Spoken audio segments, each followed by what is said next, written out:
Fill in the seats. We got lots of room up here in the front. Don't be scared. We don't call on you just because you're on the front row.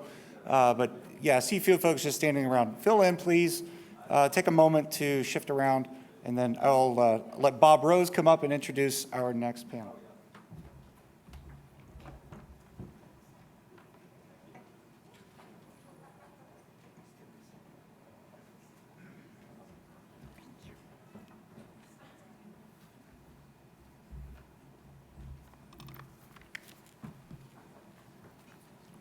Good evening. I'm Bob Rose, a member of the Homeland Security Experts Group Steering Committee. Having spent much of my career working at various Wall Street firms, in the late 1990s, Mike McConnell expressed to me his significant concern that a byproduct of the country embracing the internet and becoming more digitally dependent was the creation of what would result as an ongoing strategic threat. Mike McConnell's concern was prophetic. Today, the increase in ransomware attacks, as well as consistent state theft of intellectual property and misinformation, have posed a clear and present danger to all Americans, as critical infrastructure, small and large businesses alike, along with the state and local governments, have been targeted by sophisticated criminal enterprises and nation-state proxies. Furthermore, as cyber attacks grow in frequency, organizations have been challenged in recruiting skilled cybersecurity professionals capable of protecting their systems against the threat of malicious actors. Securing networks against their systems and the threat of malicious actors. Securing networks against attackers has never been greater, yet education and training institutions have found it difficult to keep pace with the growing need for cyber talent. Recognizing that our country's vulnerability and resilience are suboptimal recognizes that we need to make public and private partnerships real and meaningful, and recognizing that unless we significantly increase our cybersecurity workforce, the attacks against the United States and its citizens will continue. The Congress created the country's first national cyber director to be the president's principal advisor for cybersecurity-related issues. The president recognized the importance of this position and sought someone who has vision, instills confidence, and inspires others. Someone who has a long history of putting the country first, and someone who has the highest integrity. It was therefore no surprise when President Biden chose Chris Inglis, a 1976 graduate from the U.S. Air Force with advanced degrees in engineering and computer science. With 41 years of federal service, 28 of which were NSA, including an early assignment in the Cybersecurity Division, and 7.5 years as Deputy Director. While Deputy Director during those 7.5 years, Chris took a total of 10 vacation days.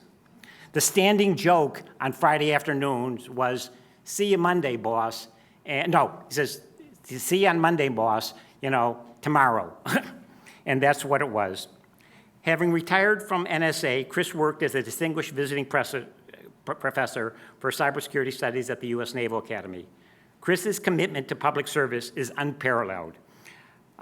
When helping to build the Naval Academy cyber program, he was offered the presidency of a highly regarded investment firm, a position that was accompanied by large compensation. When Chris turned it down, the position, the firm responded by doubling their previous offer. Without consideration, Chris once again turned down the position.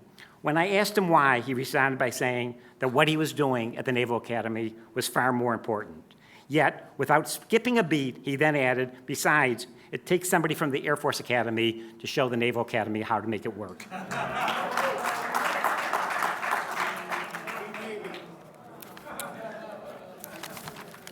Chris's many awards include the President's National Security Medal, the Director of National Intelligence Distinguished Service Medal, the United States Air Force Distinguished Service Medal, 3 Presidential Rank Awards, the U.S. Naval Academy's Outstanding Military Faculty Member, and the Boy Scouts of America's Distinguished Eagle Award. Ladies and gentlemen, please join me welcoming Chris Inglis, someone who has time and again has proven himself a great American, and Catherine Herridge from CBS News, who will be our moderator today. Thank you all very much. You're welcome.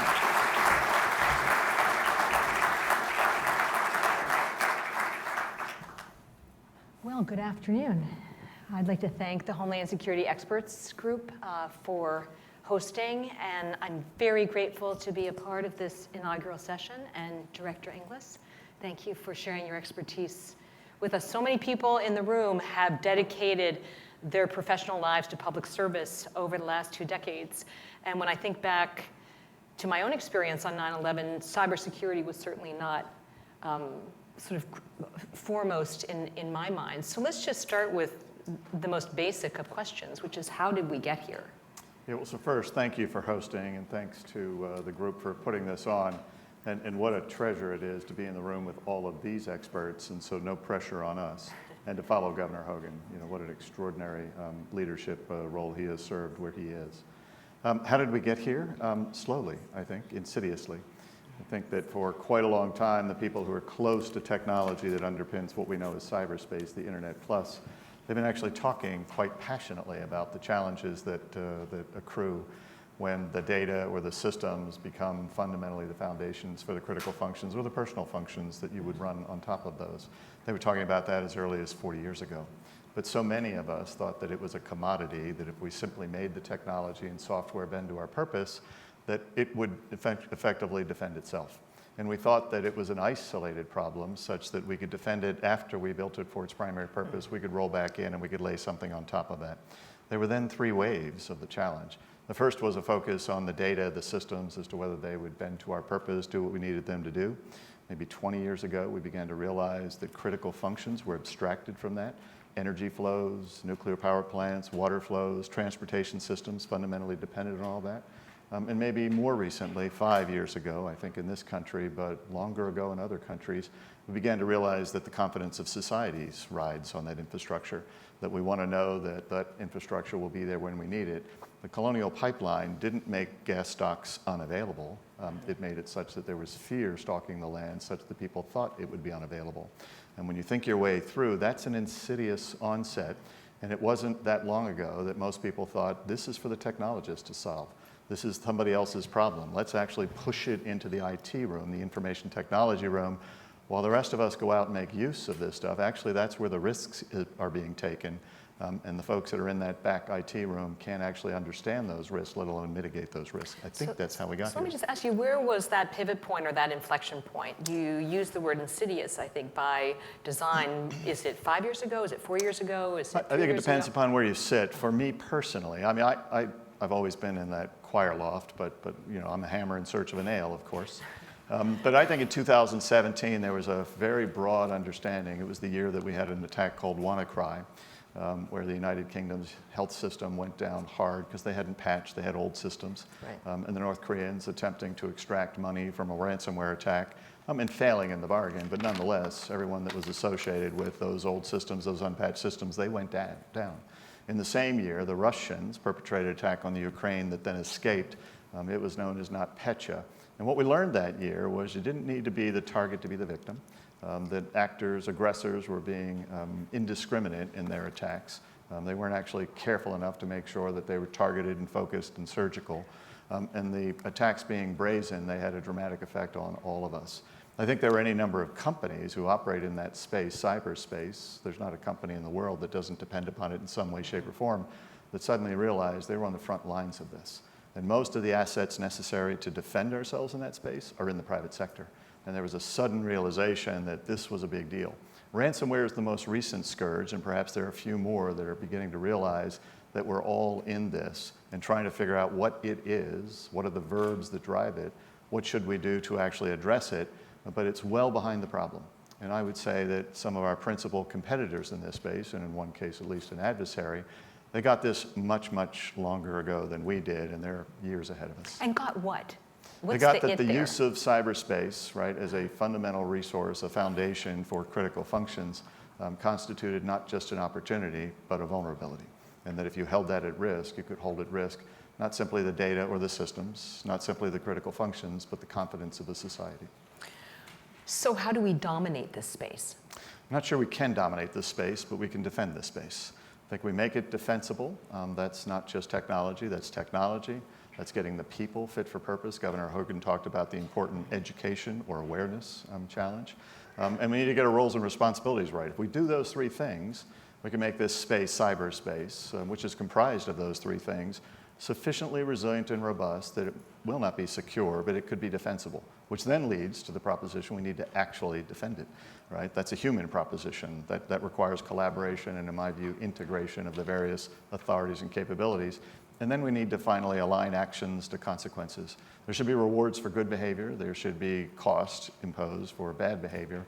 And those need to be done in time certain such that people can actually get what the connection is between those two. And we're not doing any of those things particularly well, and we're certainly not doing that in a joined-up fashion. That's not to say that we couldn't. I think we could. There are certain sectors, there are certain nation states that have actually done reasonably well at this. But security is not the goal. Defensibility, then well defended, is the goal. I think that's what we have to strike out for. So how are you in this new position going to essentially herd the cats? In the company and get of that, others. yeah, and get that unity of effort that you need to defend these networks? Well, I think that's actually the job title, which is how do we achieve unity of purpose, unity of effort? It's probably not going to be unity of command. I don't think that we're going to get to a place where we subordinate all of these activities to one thing, one person, one role, one responsibility. It has to be that we concurrently apply these in a way that we crowdsource adversaries the way they've long crowdsourced us. I think the goal, the name of the game is how do we make it such that if you're a transgressor in this space, you need to beat all of us to beat one of us. We don't do that on most days. So I think the role of the National Cyber Director is to be another voice and ultimately a point of accountability within the federal government for achieving collaboration as opposed to division of effort. So many days, on our best days, we're proud because everybody's been engaged in the fight, whatever that might be, in cyberspace. And yet it's been a division of effort where everyone stands on their patch, uses their limited authorities, their limited insights on that patch to defend whatever's transgressing that pass, not knowing what came from the right, what actually left to the left. It's not that we failed to connect the dots, we failed to actually put our resources together to find the dots. So I think the National Cyber Director is responsible for federal coherence, internal and in terms of how it assists the private sector.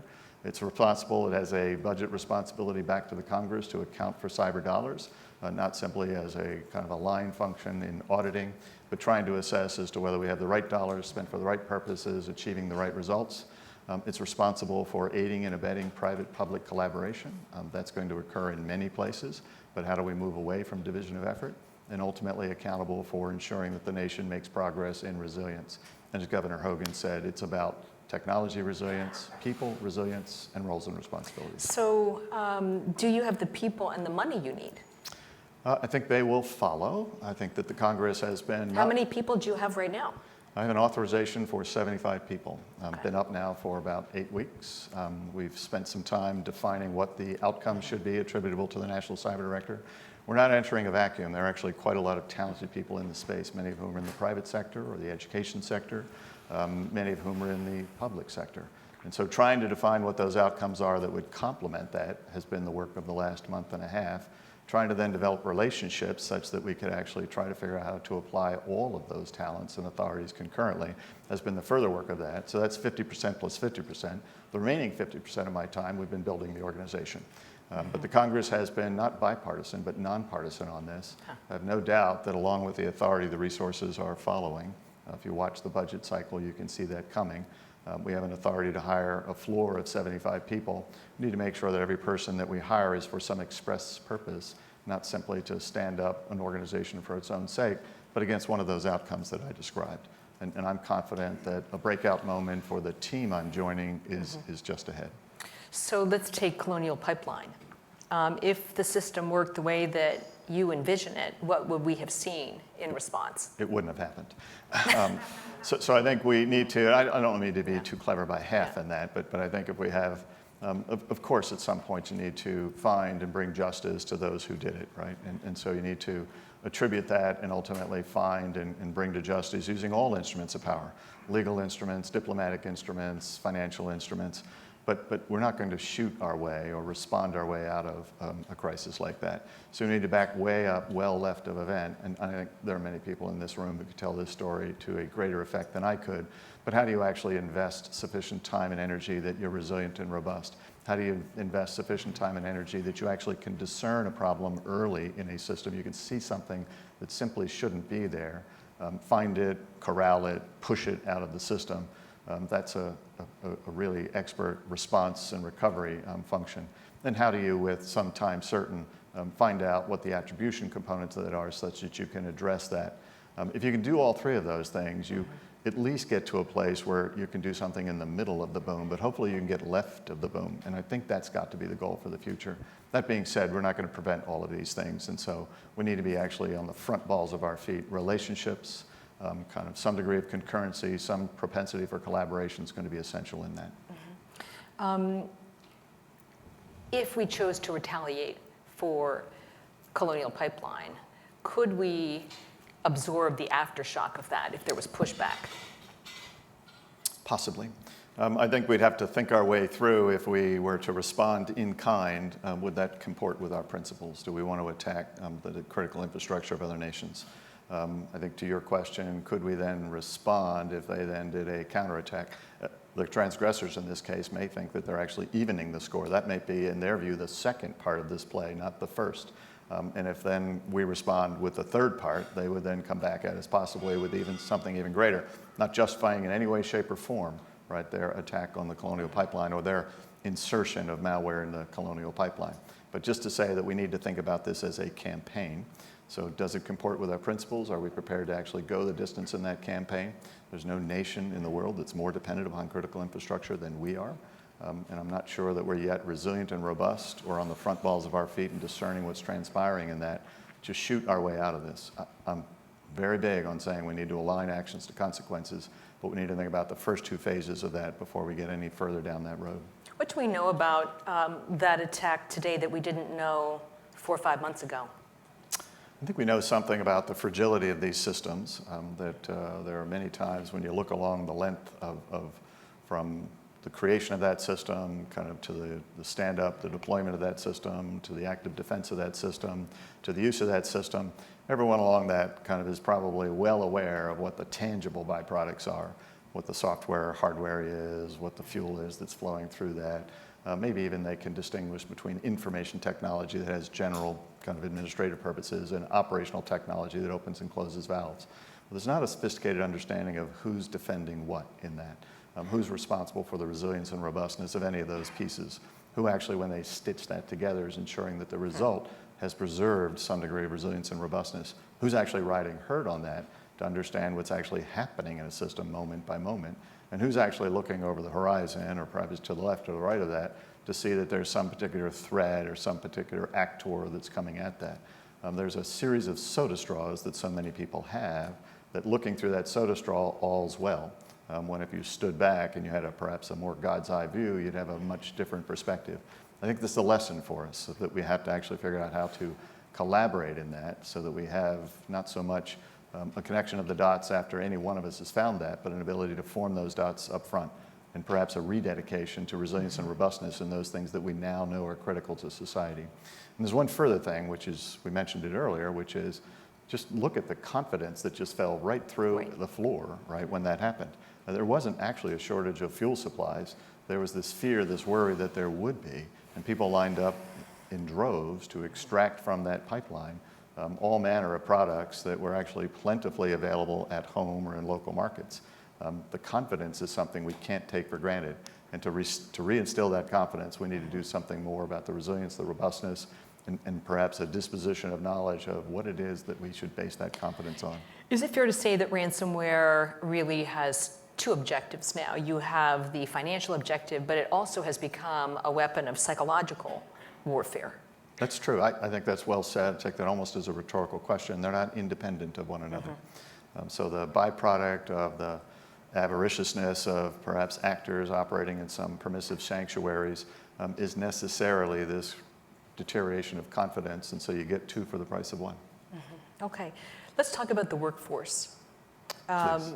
How do you develop a workforce that is going to position you to prevent something like a Colonial Pipeline? Because you said your objective is to never get to that point, to get left of boom in this case. Many ways, I think. So I'll borrow a characterization that the U.S. Naval Academy kind of offers. And the quote was, I once got a jacket from the U.S. Naval Academy and remembering the kind of the time of John F. Kennedy getting, I think, an honorary degree from Yale. I stepped up to the mic and said, now I have what every Annapolitan in the world wants, a Naval Academy jacket and an Air Force Academy education.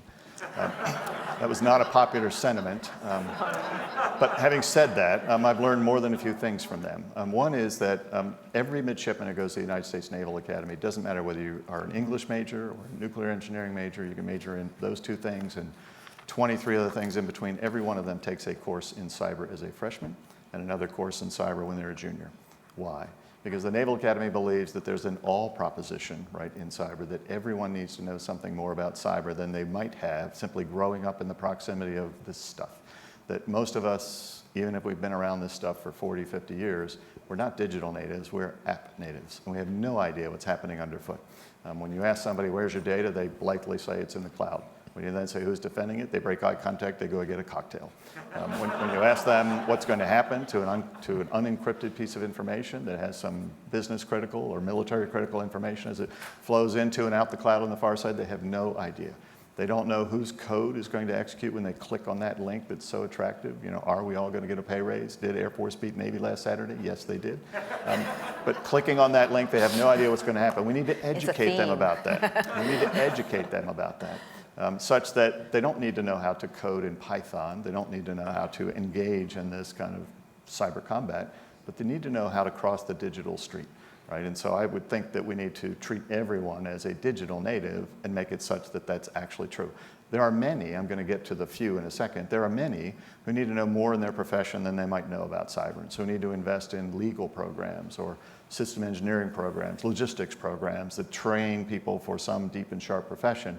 What are the choices you make that implicate, right, the resilience, robustness of cyber? And then there are the few, right, the 500,000 at the moment in this country who have the word IT or cyber in their name, who aren't showing up in sufficient numbers to fill the jobs. We can't sit here and be satisfied with that very small pie.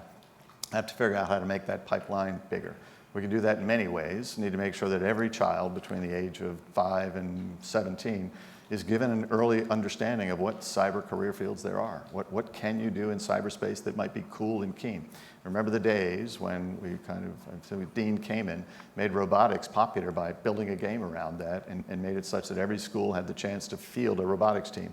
So let's do that such that every child can get us an early awareness and increase the size of the pipeline of people that might go further towards that. Let's take a hard look at the job skills requirements. Not everyone who works in a cyber job needs a Bachelor of Science in Computer Science. Matter of fact, very few do. Right? Some of the best cybernauts actually come from liberal arts backgrounds. They're systems thinkers. They have the ability to put these diverse kind of intellects, disciplines together. So redefine what those skills are such that we open those jobs to a broader population. Let's give people early experience such that it's not just education alone that they show up with at that front door. So often I hear a story from somebody, even with a computer science degree, that says, I looked like I was qualified until they asked me how much experience I had. 0, no days on the job. So let's come up with apprentice programs or kind of co-op programs. I think if we did all of those, belts, suspenders, Velcro, zippers, buttons, if we did all of those things, we could increase the size of the pipeline, make sure that we really know what skills are required, and we could marshal the resources to those front lines. In many cases, it's the individual user. If they simply knew more, then the problem wouldn't get past them because they're critical thinkers, critically thinking about what's happening in cyberspace. So how do we deal with the basics, like the salary differential? I mean, how are you going to attract people to these government jobs when they might be able to earn 30 or 40 or 50% or more in the private sector? Is this being broadcast? I don't want to give the secret away, but it turns out that at the National Security Agency, I worked 28 years, that those salaries are not extraordinary. Anybody who works at NSA, that's not true. What I just said is not true. Your salaries are amazing. But all kidding aside, you know, money is important. Maybe my data's wrong, but that's the perception, important, right? You need to be competitive. But what you really need to do is to give them something that's so appealing in terms of the professional feedback that they will flock to it. They will thrive, right, in the presence of something that gives them professional fulfillment, some feedback. Ultimately, you know, my experience at NSA, but others I'm sure have the same experience, is if you bring somebody onto the job, you give them immediate feedback, make them feel like they're doing something that's worthwhile, they'll stay and stay and stay so long as you've not been mean-spirited in terms of their remuneration. That being said, we need to make sure that we look at those deep and sharp skills that are really hard to acquire and we remunerate them appropriately. But money is not going to be the whole answer. It's part of the answer, but it's only a small part of that answer. Let's talk about China. Let's talk about China. Okay. Why do you believe the Communist Party has sought to gather so much data, whether it's SF-86, whether it's credit reports, whether it's healthcare information? How are they using big data? Are they using it to compromise individuals, to build composites of individuals? What would your assessment be? Several reasons, I think. One, it's been so easy, right? So it's been there for the taking. I think that they might disingenuously say, you put it on the internet, we thought you wanted us to have it. But two, they really appreciate the power of big data. They can use that big data to answer many questions. The very discrete surgical questions you would ask stand out starkly against a backdrop of big data.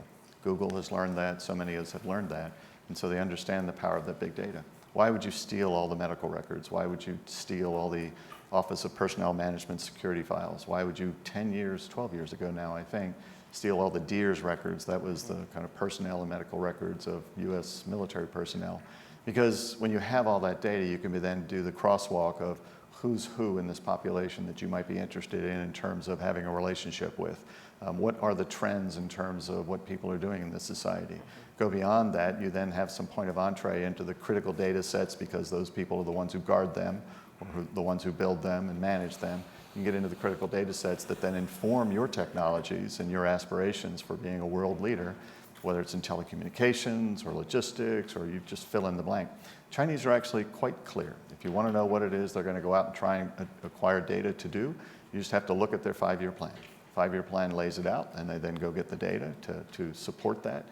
Whether they have to get that through illicit means or direct means, they're going to be like a duck on a June bug going after that data. And if we make it easy for them, then I would say that while you can pin some of this on them of being grossly inappropriate in their transgressions, we have ourselves to blame for making it so easy and missing the point that big data is a feature in this world. Just to take it one step further, is there evidence that China has used this data to target individuals in this country to seek whether they can recruit or compromise individuals? I'd be surprised if there wasn't. I'm not close to that in terms of a counterintelligence world, and I would leave that to those people, and possibly in this audience we couldn't be quite specific, but I'd be very surprised if it wasn't useful to them in that regard. So what is your strategy, big picture, with China? Am I right that you see China as the greatest competitor in this space with the United States? I think they're clearly a competitor, and I think that we need to revisit what the role of digital infrastructure and the technologies that essentially foster the progression of that and the innovation that rides on top of that constitutes not just a source of economic vitality, but a source of national security or personal freedoms. And we need to reimagine whether we can be on the forefront of that again, and not so much worry about China as a competitor in terms of holding us back, but get them to worry about us as a competitor. How do we re-achieve all of that? Now, we live in a global world. There are going to be commodities that we're going to necessarily buy in a global marketplace, but we need to reacquire a sense of what's truly special for us, make sure that we can innovate and outpace and outrun folks, whether it's because of national security or economic vitality, invest in those, and not least of which in education, right, such that our children will grow up and be able to essentially be on the forefront of that, right, leading the nation, if not the world, in the future progression of innovation and development of the technologies that are built on that. How effective is Russia at using cyber to elevate themselves and, in effect, sort of reduce the competition or bring the competition down to their level? I'm not a Russia expert, but I can observe both on my private sector experience and a distant kind of experience in the intelligence community that when you look at the measures of merit of Russia, the economy is relatively small, despite the fact that they retain a military of some consequence, and yet their impact using methods like cyber, those things below the threshold of force, below the threshold of war, quite large. They understand more than most what the power of doctrine is, what the power of propaganda is. They understand what the instruments that are perhaps not those instruments that cross a threshold of armed conflict or the use of force. They understand what power they bring in peacetime. And I believe that they assess that peacetime is the decisive phase. We shouldn't, as people who live in the same world, we should not imagine that we're all essentially waiting for that moment when the competition begins. For them, it's now. Right? And those tools and instruments that they bring to bear They bring to bear rain or shine. And those tools of cyber are, to my earlier point, somewhat insidious in that they're sometimes unobservable until the effect has been had. If we thought in the election of 2016, 2020, that the principal game was to change votes from one side to the other, and I wasn't close to that, and I don't know whether one was or whether it was even possible. I believe Chris Krebs was quite correct that no election was as secure as the election of 2020. But if that wasn't the game, if the game was to cause us to doubt that the election was secure, then they may have succeeded beyond their wildest dreams. Do you think that was the objective? I don't know the thinking of Vladimir Putin. But based on the intelligence and the evidence, does it suggest that? I think what I can observe in the public domain, that's clearly an element of what perhaps they find attractive about cyber, is to simply cause some doubt and dissension, and to get us to focus less on them and perhaps being in a competition with them, and to push us back because we ourselves hold ourselves back. We had the benefit of talking earlier about how we have different lines in the sand okay, so where are our red lines in cyber? I think red lines are dangerous in so much as if you describe that this is a red line, and if an action kind of transgresses beyond this, that we're going to take a sure and certain action. At some point, somebody may cross that red line, and you may say, but under the conditions, I'm not sure I'm prepared to do that. So what we need to be crystal clear about is that we reserve the right to defend certain rights, privileges, activities, functions, capabilities, and then we judge, right, the context within which we will act. We also need to be crystal clear about what resources we're prepared to bring to bear, and a declaration of our principle goes hand in glove with that. We're prepared to defend these things using these resources, but these are the principles that will guide that, which then helps us win not simply the war of contention or perhaps attrition, but the war of ideas.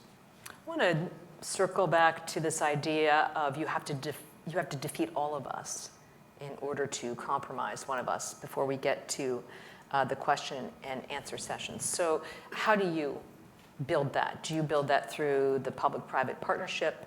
What is that going to look like in practical terms? What steps are you going to take as the director? I think yes to your question, the first part of your question. So let me just draw a parallel with 911. What's similar about 911 and what it felt like before that is that there was sense that there was something amiss, something kind of growing, something dark. Michael Allen, I think, wrote a good book called Blinking Red, which actually described all of that, but he wasn't alone in terms of how he described all of that. And after it happened, we came to the immediate conclusion that we had failed to connect the dots. That's actually, I think, a more strategic lesson that we should have learned, which is we failed to put ourselves in a position where we could discover the dots, right? Some of us had half dots, some of us had kind of a soda straw, we saw a shard or a hunch. Something didn't seem quite right, but because we failed at the lowest possible level, not the highest possible level, but at the lowest possible level to compare and contrast our insights, we failed to see something that we could only see together, that no one saw alone, right? And so the failure was more deep, more strategic than simply failing to connect the dots. It wasn't bureaucrats failing to essentially kind of connect their databases. Databases don't collaborate, people do. So now we're kind of in this moment where people think that we might be approaching a cyber Pearl Harbor. I think it's actually back there. I think it happened with sufficient slowness and insidiousness that we've all felt a piece of it. It just didn't happen in some thunderclap, some cataclysmic moment. But it's back there, and we're now in this slow deterioration. But what's similar about the 911 moment, before or after, is that we're still in a position where we fail to figure out how to collaborate to find the dots that we can only find together. Right? Think about what a company might know inside the fabric of their digital infrastructure. Very little about what the source or perhaps the destination of these things is. Precious little about what might be happening over the far horizon. They're not authorized to know what's happening over the far horizon. And unless through commercial sources or some partnerships within their sector or cross sectors in the private sector, they're able to put that together, then they don't have the big picture of what this thing is, what this anomaly might be. And therefore, in the noise of the bump and grind of a normal IT system, it looks ordinary because it looks different, right? And so we need to stand back and be able to put exquisite intelligence with domestic intelligence, protecting privacy, protecting proprietary interest, put that together in a way that we can discover those dots. Here's where we're really different than 911 before or after. Most of the tools to address this are not in the hands of the government, they're in the hands of the private sector, right? So how do we empower, enable the private sector to deal with this using all of the insights that we might have across government and the private sector. It might well be that in this case, the supported organization is the private sector, the supporting organization is the government. Now, that's a somewhat limited lens on this. There might be places where the government needs to stand forth and actually deal with a nation-state transgressor. But most of the critical infrastructure being owned and operated by the private sector, in the hands of the private sector, requires the private sector to do something about resilience, robustness, with the full and material assistance of the government in ways that require collaboration. You can't do that by division of effort alone. So how do you achieve that? How do you build the trust that allows? I think the government goes first. Government puts on the table something that makes it attractive for the private sector to come to that table and say, I'll have a relationship with you. I've seen the government do that, right? In the last administration, this administration, regardless of political persuasion, the government has put some resources, material resources on the table to say, I will support the private sector in its understanding of the threats that occur in this space. I will support the private sector in addressing cyber threats or actors in this space. That wasn't always the case. Remember 2014, I think, when the North Koreans went after Sony Pictures, that was the first time the US government stood up to the mic and said, you know, if somebody does that to us in and through cyberspace, holds our private sector at risk, we will deal with them. Time and place of our choosing, perhaps too ambiguous for some, was perhaps pretty ambiguous for the North Koreans, which might have been the desired effect. But the summer before, when the Iranians had kind of transgressed across our financial infrastructure day after day after day, because of respect for the sovereignty of the private sector, the public sector, the government stood by and would provide some warnings, but would not provide any material assistance. Gone are those days, right? So the government needs to go first to say we're going to put our resources at your disposal. The government also needs to make sure that it's internally coherent. How does the government, essentially, if you show up at one interface of the government, how does the government present at that interface some sense of what the government knows, not just what that interface knows? How do we know what we know, right? And how does the government project service into the critical infrastructure in a way that's coherent and appropriately supportive of the critical infrastructure without the propensity of showing up to find and stab the wounded, right? So we need to be crystal clear about what the government's role in this is. If you behave badly in cyberspace, there's probably going to be consequence. But if you behave well in cyberspace and you still come up short against a nation-state adversary, we're going to show up and try to marshal resources to assist you, help you respond, and ultimately we're going to try and figure out how to, with some time certainty, align actions to consequences. Rewards for good behavior, consequences of a negative sort for bad behavior. I think if the government does all of those things, it's pretty tall order, it's easier said than done, that the private sector might, because there's all of these other awareness kind of strands taking place in the private sector from at least 2017 forward, private sector might kind of raise an eyebrow and say, this could be different. My view, this must be different, right? Step up to the table and see if we can't try this. Turns out that this is not simply a theoretical activity. The United Kingdom has done this, I think, reasonably well. Israel has done this reasonably well. They are different countries, but they're not so different that there isn't a lesson or two that we could take from them. What are you willing to put on the table that, let's say, previous administrations have not put on the table to make this happen? I think it's actually a continuum. Previous administrations have begun to do this. We need to pick up the pace, right? So one example, the Solarium Commission recommended, that was the commission 2 years ago that conducted or constituted by the Congress, kind of ran for 2 years and made a series of recommendations, many of which have been enacted into law for a national strategy. Solarium Commission, as a component of that, said the U.S. intelligence community, which has exquisite information about the nature of actors, actions, and perhaps some sense of what best practices in this, should work harder to take that information and place that, not gratuitously at the disposal of the private sector, but to figure out which of those things should be placed in the hands of the actual defenders, right? And there's efforts to try to make that happen.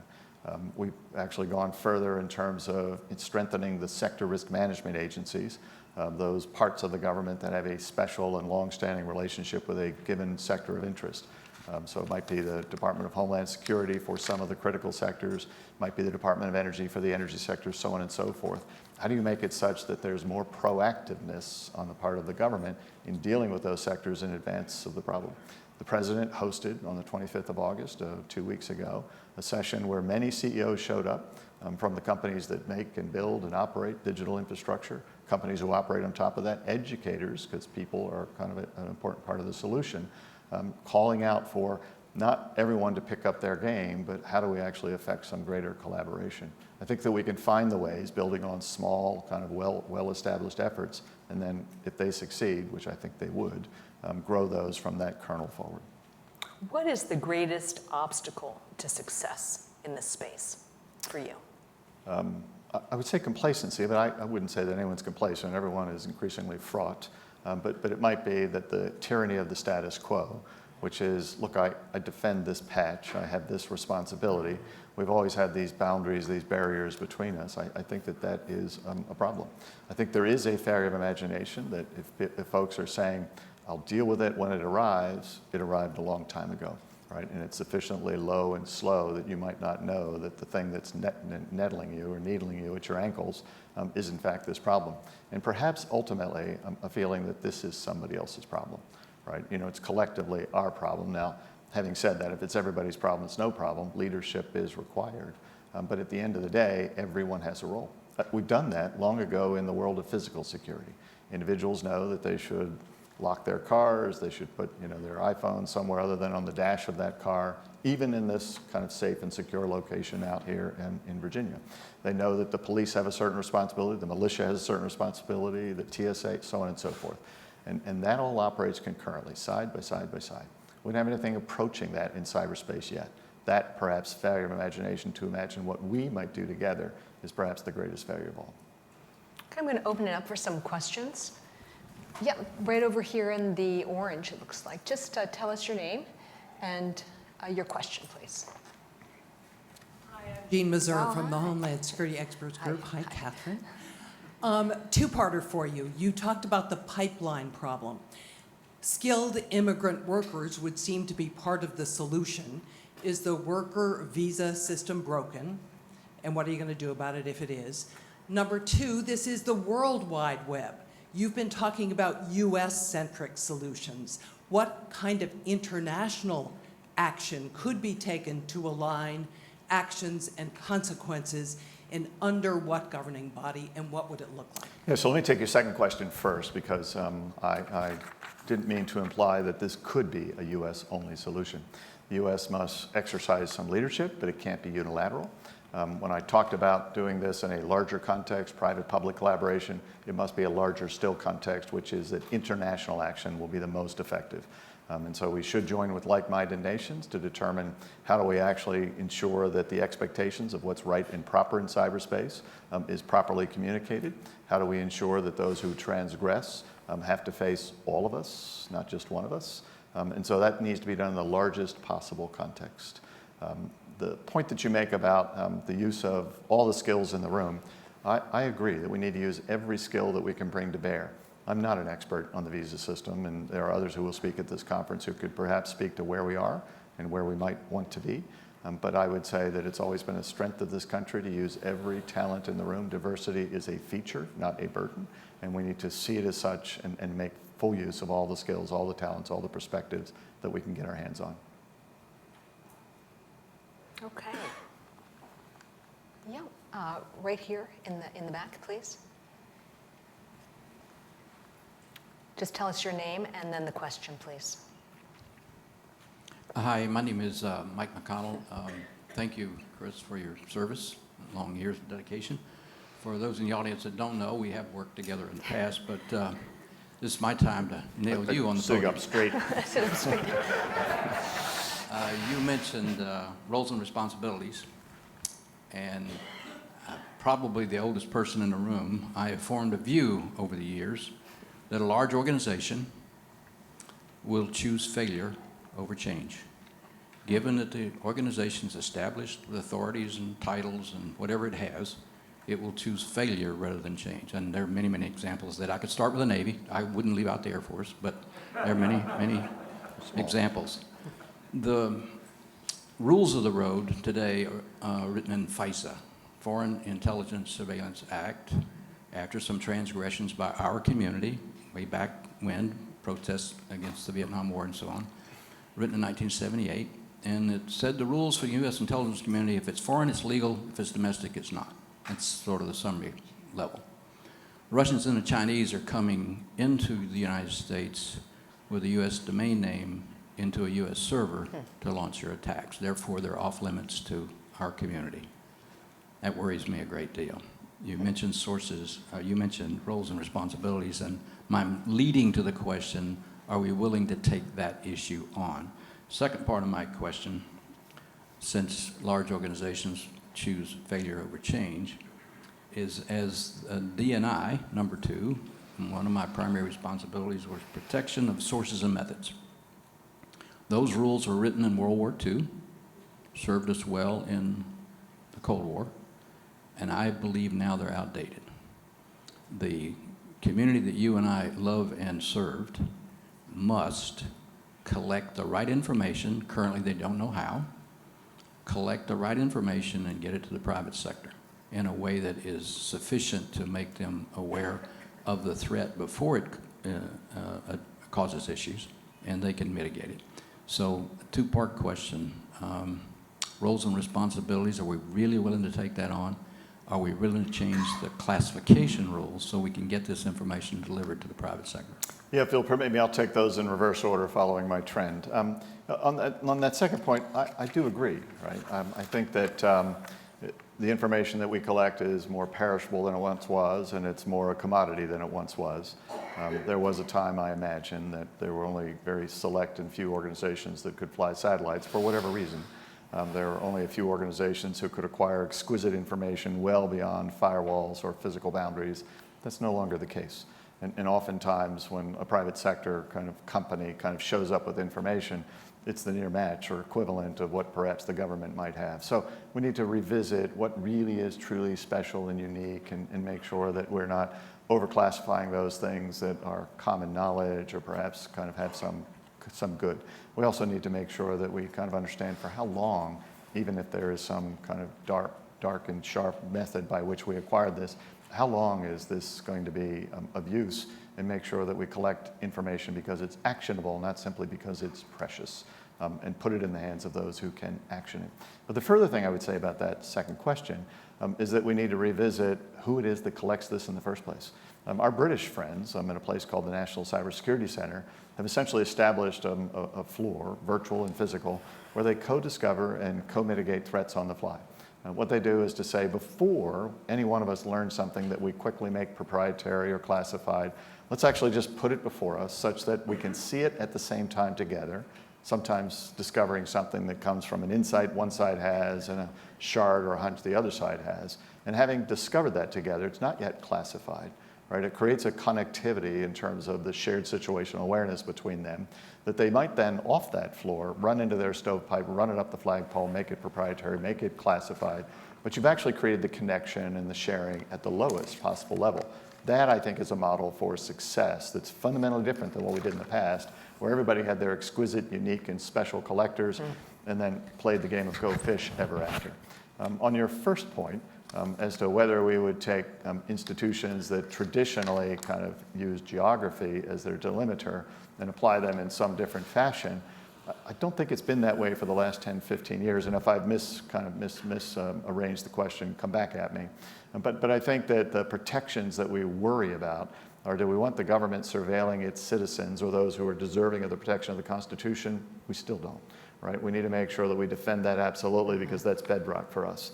That being said, right, even FISA, I think, would allow for us to use domestic sources or things that are traversing the nation to find truly foreign threats. But the rest of that collection equation is there are people who do have the authority, the right to look at domestic activities. Network owners, network managers, they have every right to know what's happening on their system, and there are consent banners that show up when those people show up. How do they understand what wrong looks like, what an anomaly looks like, and be able to, protecting the privacy or the proprietary interest they have, compare and contrast those insights to those that the government might have on the places that it traverses?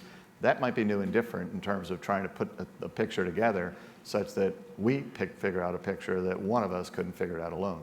That's what I think might be the new way. I agree with you that if you give that to a large organization, say ready, set, go, you're not likely to get the machine to kind of hum and click on immediately and to move with perfection. So start small, figure out a thread or two that you say, let's apply that, see if we can't make that thing work. New and novel, let's then grow that. and the attraction that people will have to actually come to that and actually add their 2 cents to it might be unstoppable. Okay, we've got time for probably 2 more questions. Okay, I'm going to come to you just 1 second. Just as we sat down, there was a news alert about something called Pegasus. Apple was going to issue a patch. Are you familiar with this, or is this sort of standard in terms of how almost every day you're seeing? I'm not familiar You're with not? it. Okay. I sat down at the same time you did, unfortunately. And so it may well be that it's Okay. kind of today's news in terms of Okay. this world has full of news every day, but I don't know. Okay. All right, just over here in the back, please. Hi, thank you very much for taking my question. I'm Emily Miller. I'm with Sev1 Tech. I'm a former DHS employee with what's now CISA, excuse me. My expertise is in industrial control systems and operational technology, and I'm very concerned about who is in charge of setting that national policy for the United States, whether it is the National Security Council, whether it's you, whether it's CISA or some combination in between. And are we considering the engineering perspective? When we talk about critical infrastructure protection, we focus a lot on the networks, and that's not wrong. However, when we're talking about critical infrastructure, what is most important is the process. And as a former engineer, you certainly know that the engineering perspective on how you actually protect control systems, safety instrumentation systems may not be happening at the network. Who's in charge of that policy, and are we taking into consideration the need perhaps for setting policies for control systems devices and operational technology on the ground? Yeah, so first your point I think is well made, that operational technology tends to be the idiot savant, right, of the cyberspace. They have very discrete, I don't mean the people who do it, I mean, Not you, I mean the it, right? So that technology is out there, very limited, sharp, narrow purposes, turns valves, senses the speed of a car, tries to figure out whether you're about to turn into the wrong lane. So when you see that little yellow light go on, that's operational technology. And when you then take that to industrial scale, you get industrial control systems. And we so often think about the information technology, which are general purpose processors that show up in iPhones or laptops or desktops, and we can run applications on top of that. We defend that to a fairly well, and we miss, right, that all of this stuff is doing life-critical stuff, right, and also needs to be defended. Now, we used to think that was defensible or defended because it was hard to get to. Right? It was behind gates and guards and boundaries, and perhaps it was in discrete, physically separate systems. No longer the case, right? These things are sufficiently accessible or integrated that they're a part of the problem, part of the opportunity. So we need to defend that just as strongly, just as well. It turns out that that's perhaps in some cases more straightforward if we take it on, because its purposes are by definition limited. Anomalies are actually easier to detect, but we need to do it. Right? And so you're quite right. We need to put that center, right, of our screen to make sure we give that the same degree of attention that we have traditionally given to IT. Now, who sets that in this country? Of course, the Congress can pass laws. The executive branch can essentially come up with policies. But ultimately, within the executive branch, which I think is the focus of your question, the Secretary of Homeland Security is responsible for the critical infrastructure of this nation, which I think is the abstraction of the industrial control systems that you're describing. And so I would look to Secretary Mayorkas as the person who says, I will be the principal spokesperson and the principal arbiter of how to implement the law and perhaps describe what we need in the way of policy. Now, on occasion, you might then aspire to have the White House or some other kind of executive branch entity take on that. But Secretary Mayorkas clearly has that at the center of his job jar. He talks about that quite frequently. Jen Easterly, who's the on-the-field quarterback over at CISA at this point, talks about that with equal passion as she does about IT, and increasingly sees no distinction between the two. Okay, one last question. Yes, right here. Yes, David Rubin. Hold on just 1 second.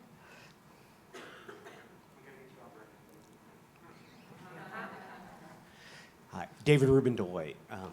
Chris, what does deterrence really look like in cyberspace? I mean, you'd have to say with Solarium, what China's done, that deterrence has failed or was never there. So in your mind, what does it look like? That's a great question. We have 2 minutes. I'll see anyone at dinner that wants to discuss this at length. I would say first start with the English kind of definition of that, or the dictionary definition of that. Turns out the Chinese define it differently than we do, but let's take the English definition. It's to change the decision calculus of somebody, right? To say, look, I'm going to convince you to do something you wouldn't otherwise do, or to convince you to not do something that you would do. right? In that regard, right, deterrence, I think, is possible in cyberspace, but not to the degree that we tried to achieve it in nuclear space. And that's where the problem comes in. We so often think of it in nuclear terms where in the nuclear world, it was offense dominant, and we wanted to make sure that this thing never came in, such that if the nuclear weapon showed up on the field, we'd lost, right? It was a binary situation. It's not to say that nuclear deterrence is fail-safe, right? It's a problem in its own right. But if the problem is change the decision calculus, the techniques we used over here can be used over here. And there are 3 that I can think of, possibly 4. But the first is make yourself sufficiently hard as a target that you dissuade people from coming at you. Or, right, if they have a choice that they come after you, they fail in that choice. That's a form of deterrence in my view. 2, be sufficiently proactive in defending that system that you have an opportunity to find them early. Early discernment, early discovery, early action will make it such that they don't succeed in that. And maybe in that crowd, you get some of them that simply tire and fade away and say, they're more profitable ventures or more interesting ventures, I'll just go off and do that.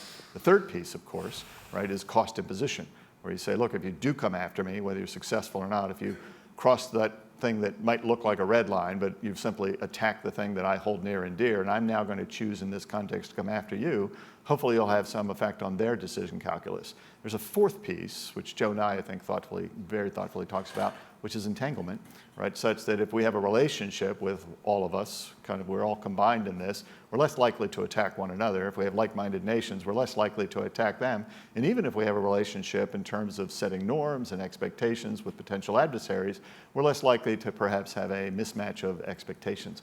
When you add all of that up, I think we can change the decision calculus of people in this space. And part of that change of decision calculus is how do we change the mindset of the people who are on the front lines in the defensive mindset, right? How do we get every user of this space to say, I'm a part of this, right? That's part of what I think would help our deterrence. But it's dangerous to use the word. If we think of it in the nuclear terms, it is different. Director Inglis, thank you very much. Thank you Rob very Walker, much. thank you very much, and thank all of you.